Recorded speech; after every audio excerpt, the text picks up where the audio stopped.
Hello again and welcome back. In episode 56, we talked about the characteristics of nines. Why is it important to become a nine? And, what are the benefits of becoming a nine? Well, just a quick summary. Listen, if you want to attract sharp people, if you want to get a nine, get the sharpest of the sharp, well, you've got to be a 9.5.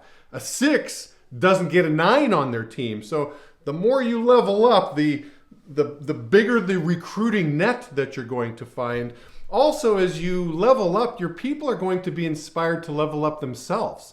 So as people watch you go from being an 8 to becoming a 9, well, they too want to level up. They too will be reading the same material you're reading. They too will be inspired to wake up a little bit earlier and work on their self-improvement. So it's always interesting. Your professional growth curve is really attached to your personal growth curve.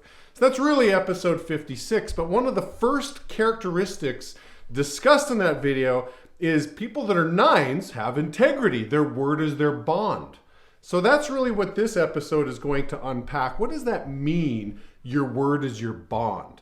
So let me give you two really extreme references. These are the first two things that come to mind, and just play with me a little bit here on this. So the first one is, Jesus was quoted as saying, let your yes mean yes and your no mean no. So if I'm telling somebody yes, I don't want the recipient thinking, I wonder if Jamie means maybe. I wonder if he's going to flake on me. I wonder if he's going to be a no-call, no-show.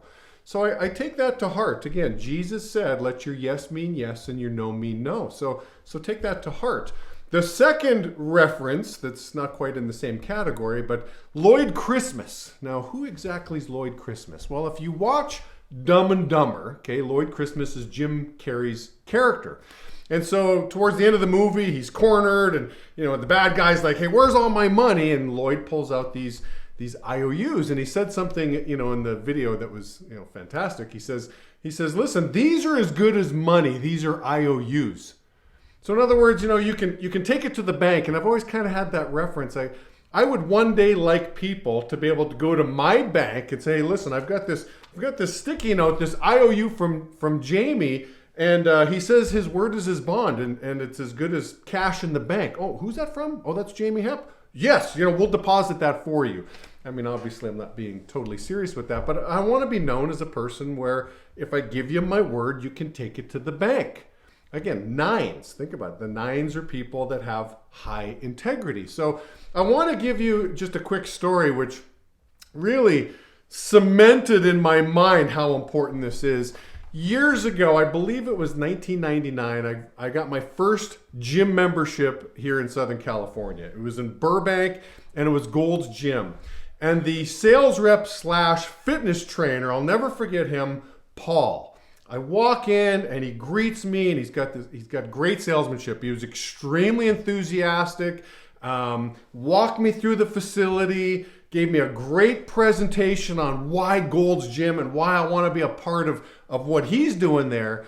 He takes me into the office and he's asking me all these personal questions like, well, what do you want to accomplish? What are your goals? I'm like, oh, let me think about this. I'm like, well, I don't need to necessarily bulk up in my chest or biceps or anything like that. I'm not looking to become, Mr. Olympia, but I would like to lose the belly. I'd like to lose some weight and, just look fit and just look more like a V rather than looking like a pear. Okay, you were working with me on that?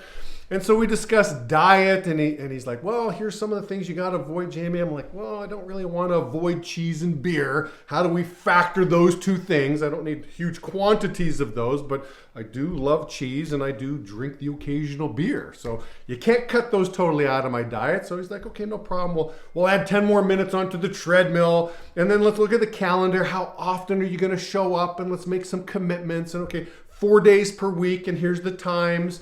And so we make this agreement. I signed on for a 1-year membership. And Paul is going to be the guy who trains me. I remember going into the gym, and so we go onto the treadmill, and Paul's talking to me on the treadmill, and I just glance over at his treadmill, and he's going twice as fast as me, and he's able to have conversation. Oh, Jamie, how was your weekend? Meanwhile, I'm like out of breath running. I can't really talk. And I kind of felt like I was in an episode of Pepe Le Pew, that he's just sort of, bouncing without any effort. And I'm the scaredy cat who's just trying to get away, who's completely out of breath. So that's what it was like with Paul.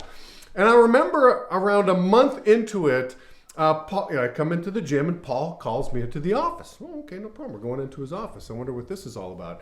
And he says to me, he says, hey, Jamie, he says, I don't know if we were really clear, and maybe I didn't really give you the proper, outline of really the expectations here, but I do want to, offer you a full refund. I want to give you your money back.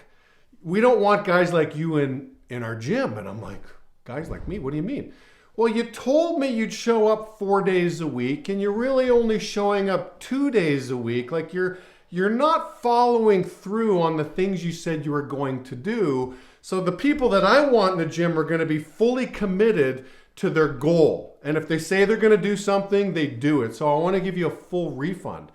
And so here I was selling myself to Paul. I'm like, no, listen, I am the right guy. You do want guys like me in the gym. And I've never had an experience where I had to sell the salesman on taking my money. Like, please take my money. And he's like rejecting the money. Like, it was kind of crazy. I ended up succeeding in my sales pitch and like, Paul, give me another chance. I will be a person of my word. And so it was interesting because after that, you better believe I was showing up the 4 days a week, and on the times I couldn't show up due to travel or something like that, of course, I'm letting Paul know in advance. I've got a travel schedule, but it was really interesting. He was very particular on, he wanted people in his gym that were a person of their word. Their word was their bond. And so that was something that played with me early on in my career, really being here in Southern California. And I'm like, boy, how important is that to be a person of your word? Your yes means yes, your no means no, and people can take your word to the bank. So that's really today's episode. I hope you guys enjoyed. Let's work on our integrity. You say you're going to do something, people around you, people know, they can count on you, they can take it to the bank.